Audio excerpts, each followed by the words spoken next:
What does this document suggest about France as one of those important European nations aspire to achieve with the second largest economy in the world?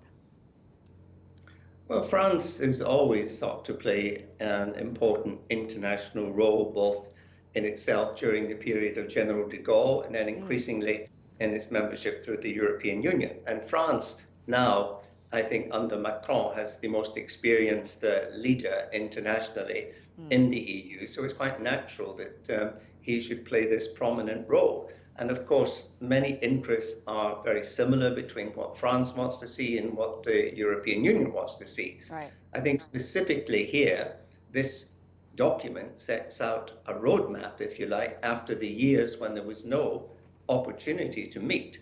That the two sides now are able to sit down and set out what they want to do together. And that's really the importance of this document. Right.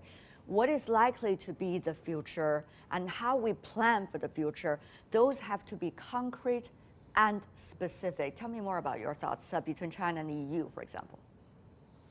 I think this time President von der Leyen's visit is also is between making up last year. He should accompany President Michel to visit it jointly, but it's a makeup. But also prepare for the China-EU summit maybe in June. China is a rotating presidency. So this also indicates China and the EU cooperation restart back to the normal, and China-European Union high-level trade and economic dialogue and other mechanisms will also resume. It's a very good signal. And also send a signal that China actually can cooperate with Europe to solve their own problems, like energy crisis and inflation and the Ukraine crisis. It's not hijacked by Ukraine crisis and impact too much by the U.S. so-called decouple. Today, Ukraine, tomorrow, Taiwan.